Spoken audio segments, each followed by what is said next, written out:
Olá pessoal, tudo bem? Eu sou a Glenda Ferreira, faço relacionamento com investidores aqui na Sparta. Hoje eu estou com dois gestores para a gente falar sobre o nosso vídeo trimestral. Então eu estou com Arthur Neme e Felipe Vidal para comentar sobre os nossos resultados do primeiro trimestre e o que esperar daqui para frente. Bom, primeira pergunta, a gente começou entregando um bom resultado nesse primeiro trimestre, né? O mercado primário abrindo algumas oportunidades. O primeiro, nos fundos, a gente pode colocar que a gente rendeu uma média, né, de CDI mais 0,4%, tanto para o fundo pós, fixado quanto indexado à inflação, né, sobre o mundo benchmark. Mas o que vocês têm de avaliação do mercado primário? Como que foi, volume de ofertas, o que deve vir daqui para frente também? Bom, boa tarde a todos, boa tarde a quem nos assiste, boa tarde, Glenda. Primeiramente, falando do mercado primário, a gente viu que a partir de março 21 foi quando ele realmente deslanchou, teve uma forte aceleração, acho que muito por conta da alta da Selic e a consequente captação dos fundos de crédito. Então ali a gente já estava analisando uma ordem de grandeza de 10 bilhões de reais por mês, em torno de 15 ofertas por mês. No último trimestre, esse volume acelerou muito. A gente analisou no último trimestre uma média de 20 bi, então o dobro do que vinha analisando, e foram 30 ofertas mensais na média. Então, é um volume bastante expressivo, foi recorde histórico trimestral que a gente já analisou. Agora, no início do ano, janeiro, por ser um mês de festas, aí é um mês sazonalmente mais fraco, mas esse volume de 10 bi por mês já se recuperou em fevereiro e março, e agora no mês de abril a gente está novamente com 30 ofertas primárias para analisar, que também somam um montante de 20 bi de reais, então é um volume bastante expressivo. Falando de preço aqui, para emissões de em torno de 4 anos de duration, rating AAA saindo entre 1,40 e 1,60, duplo A entre 1,75 e 2,25 e o A acima de 2,25, chegando ali na casa de CDI mais 3, algo em torno disso. E é interessante que a gente tem conseguido alocar num ritmo que faça frente à nossa captação, e a gente tem conseguido alocar também num spread de crédito muitas vezes superior à média da nossa carteira, né? Então, isso faz com que a gente não perca carrego e continue entregando o resultado para frente. Muito bom, perfeito. Em relação a... Bom, boa tarde a todos aí que nos assiste. Em relação à meta que a gente espera, né, para esse ano de CDI mais 2 no Sparta Top, no primeiro trimestre a gente realmente entregou um pouco menos do que um quarto disso, né? CDI mais 0,40, mas a gente entende que nesse primeiro trimestre ainda teve uma continuidade ali do ajuste que tinha tido lá em final de outubro, novembro e dezembro. A gente já vinha comentando nos relatórios mensais, né? E agora, como o mercado primário deu essa firmada agora em março, né, e principalmente abril, a gente continua com essa expectativa de em torno de CDI mais 2 então, mantém a expectativa. Para esse ano, a gente mantém a expectativa. Muito bom. Então, agora, de longe, a pergunta que a gente mais recebe aqui é qual a expectativa para vocês de Selic e inflação, né? Principalmente porque a gente viu inflação super alta no passado, não cedeu ainda esse ano, a Selic também já está num patamar bem elevado, o Banco Central sinalizou que deve encerrar o ciclo de altas por agora, na próxima reunião, provavelmente. Mas o que é a expectativa de vocês para a Selic e para o IPCA? E o que é impacto disso também para os nossos fundos? Já puxando um pouquinho para impacto no nosso dia a dia. Tá, bom, acho que o próprio Banco Central vem sinalizando que já está no fim desse ciclo de alta, acho que deve ter mais uma, talvez duas reuniões em que ele eleve a taxa Selic e depois ela fica estável. Acho que o que a gente ainda não consegue enxergar é um ciclo, o que vai acontecer depois, né? Ou seja, um possível ciclo de queda, né? Acho que tem alguns investidores já apostando que pode ser que ainda em 2022 se inicie um ciclo de queda, que traria de volta a Selic para casa de um dígito, talvez ano que vem. A gente acha que é um pouco precipitado esse tipo de aposta por vários fatores. Acho que a gente tem um ano eleitoral, né? A gente não sabe quem que vai conduzir o país nos próximos 4 anos, e o grande problema do Brasil é fiscal, né? Então, isso é bem relevante. Acho que a gente tem, esse ano, né, a inflação esperada está em torno dos 7%, que é bem acima da meta do Banco Central. E mesmo para o ano que vem, os economistas esperam uma inflação ainda acima também na meta do Banco Central. Então, acho que é difícil de falar em muita queda de Selic se ainda não está totalmente ancorada, né, a expectativa. Acho que tem outros desafios que existem também. Acho que a gente, nos últimos 2 anos, teve um IGPM, né, que o IGPM ele mede preços geral da economia, então ele acaba pegando uma inflação muito mais do atacado, né, e o IPCA é uma inflação mais do consumidor, do varejo. Nos últimos 2 anos, a gente teve um IGPM que foi em torno de 20 pontos percentuais mais elevado do que o IPCA. Isso não necessariamente, né, o preço ao produtor chega diretamente ao consumidor, as cestas de consumo são distintas e tudo mais, mas a médio prazo eles tendem a convergir, sempre convergiram nos últimos 10, 20 anos, sempre aconteceu isso e se espera que dentro de uma normalidade assim, dos preços da economia, eles convirjam. Então a gente precisa entender como que vai fechar a boca de jacaré de mais ou menos 20 pontos percentuais que o IPCA está atrás do IGPM, né? Será que o IGPM vai despencar ou será que o IPCA vai ficar sustentado, né, elevado ainda por algum tempo, até que... E parte dessa não normalização é ainda decorrente aí da pandemia, né, que afetou muito cadeias de suprimentos. Então, por exemplo, o primeiro tri agora a gente viu mínima nos últimos 15 anos de vendas de veículos, né? Então, a indústria parada porque não tem chips, né, no caso dessa indústria, está faltando chip, mas em todas as indústrias, em várias indústrias estão faltando materiais, matérias-primas, peças, as commodities estão em preços extremamente elevados, né, o petróleo, o minério, o aço está subindo agora em abril, em torno de 20% aqui no Brasil. Então, assim, a gente ainda não vê, assim,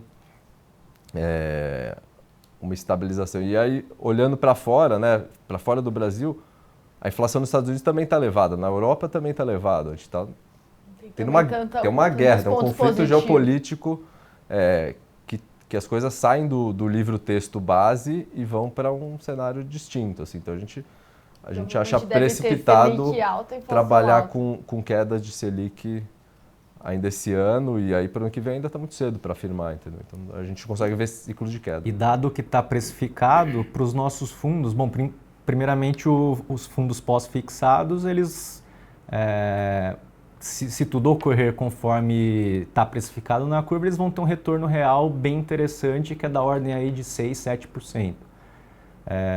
Se a inflação continuar persistente e até vier acima do que está sendo precificado, o juro real dele vai ser um pouco menor, mas ainda assim a gente acha que deve ficar no campo do positivo.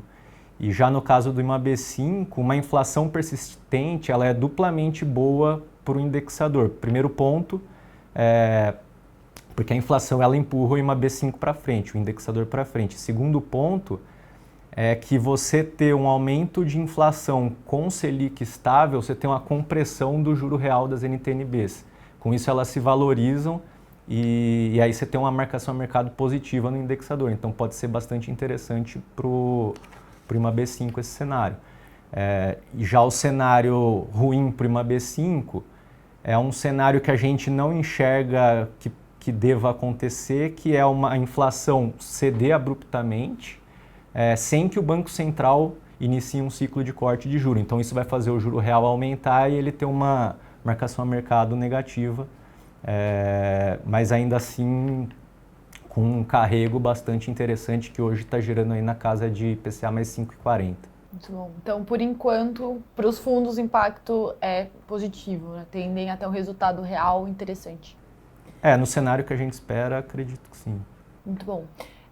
Outra pergunta é o seguinte, quando a gente olha para uma Selic mais forte e como a gente trabalha com crédito privado, a gente se pergunta se isso não vai impactar na questão das empresas. Assim, tem algum setor que vai ficar muito alto o custo da dívida, que vocês estão olhando com mais cuidado, que houve uma piora assim, de percepção de risco ou, por enquanto, ainda é muito cedo para falar nisso? Acho que tem que olhar bastante caso a caso, né? Crédito, risco de crédito é difícil de pôr tudo numa caixa só. Acho que é muito caso a caso. A gente acha que setores que têm ali uma proteção natural da inflação ele paga mais caro na despesa financeira, né, com o aumento da Selic, mas, por outro lado, ele tem uma receita maior, ele repassa isso, né, na tarifa, né, por exemplo, na conta de luz, né, na energia elétrica, no saneamento, enfim, as concessões, né, elas têm essa proteção, então a gente não acha que existe uma piora de risco, não. Em geral, essas concessões também são serviços essenciais, é difícil o consumidor deixar de consumir luz porque está muito cara a conta, né? Assim, no fim, existe uma inelasticidade da demanda, né? Então, a gente não vê pior. Agora, existem alguns outros setores que já são mais sensíveis, né? Então, por exemplo, um varejo de um bem discricionário, a gente acha que podem sofrer um pouco mais, porque geralmente se tem menos emprego, tem menos renda, tem menos crédito, eventualmente o consumidor compra menos. Aquilo ele consegue cortar, entendeu? Ele consegue postergar, por exemplo. Então isso tende a sofrer mais. E aí a empresa ela tem uma receita menor com uma despesa financeira maior. Aí que aumenta o risco, né? Sim, mas é sempre uma análise muito micro. Né? Uma análise muito micro. A gente, hoje, a nossa estratégia ela é o high grade, né? O high grade são os ativos de crédito de maior qualidade no país, né? A gente está falando das maiores empresas do país. Em boa parte, elas são líderes nos mercados que atuam. E geralmente, nesse tipo de cenário de crise ou de dificuldade ali, muitas vezes os maiores tendem a ser mais resilientes também, né? Então, a gente olha caso a caso, a gente até reduziu a exposição em alguns setores, algumas empresas, mas a gente está bastante tranquilo de que não existe assim, um problema sistêmico ou grave em relação ao risco de crédito, não. Bom, o Felipe até comentou sobre uma B5, né, que é o benchmark de algum dos nossos fundos, então vocês podem ter exposição a esse tipo de indexador via Sparta Top Inflação, Sparta Debêntures Incentivados Inflação, o Juro 11 também, inclusive, que usa uma B5 como benchmark. E também, em breve, teremos uma família toda de previdência que usa uma B5 como benchmark. Então, fiquem de olho que a gente vai divulgar novidades daqui a pouco, com várias seguradoras. Como a gente sempre teve a família de fundos pós-fixados, aqui a gente passa a utilizar outro indexador, que é uma B5, ao invés de acompanhar o CDI.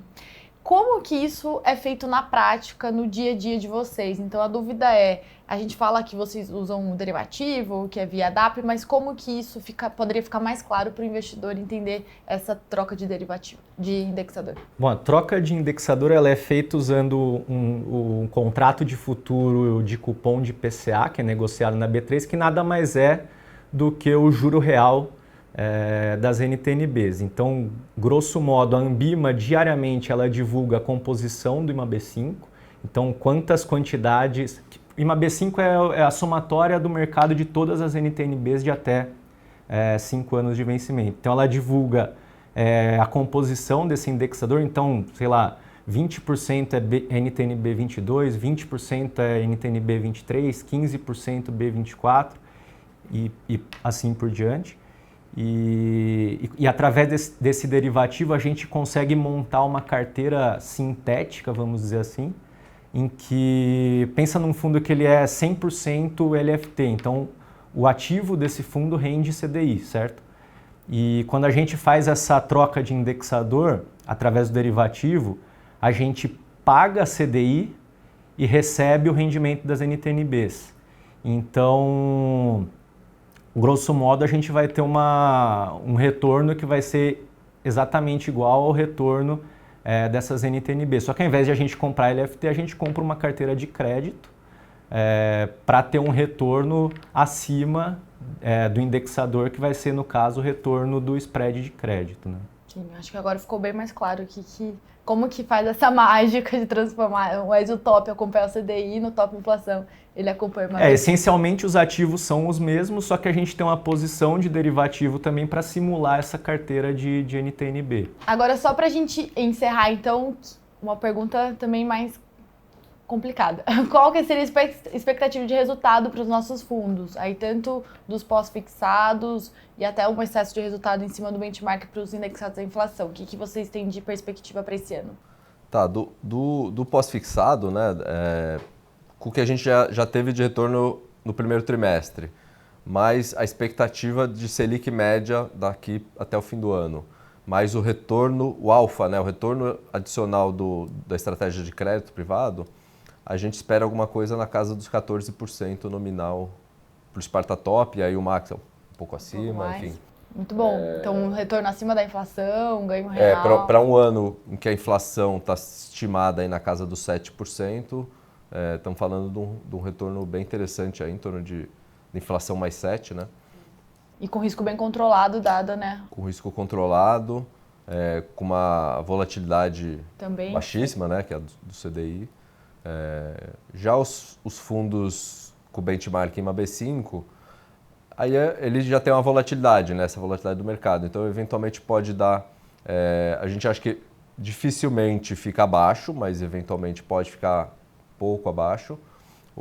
Mas a gente acha que ele também pode ficar acima, e esse ficar acima pode ser significativamente assim. Ou ele fica bem acima ou ele fica um pouco abaixo. Então, é por isso que a gente acha que pode ser, que é interessante, né, para o investidor que tem o perfil para esse tipo de benchmark, né? A gente recomenda e a gente acha interessante.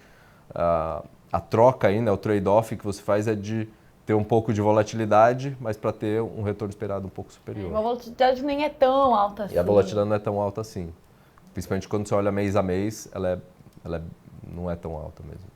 Bom, muito obrigada, Felipe e Arthur, pela contribuição de vocês. Pessoal, se vocês tiverem alguma dúvida sobre nossos produtos também, fiquem à vontade para colocar aqui embaixo. Com certeza esse é o ano da retomada da renda fixa e o crédito privado, principalmente o high grade, que é mais conservador, né, com risco muito mais baixo, deve fazer parte da carteira dos investidores.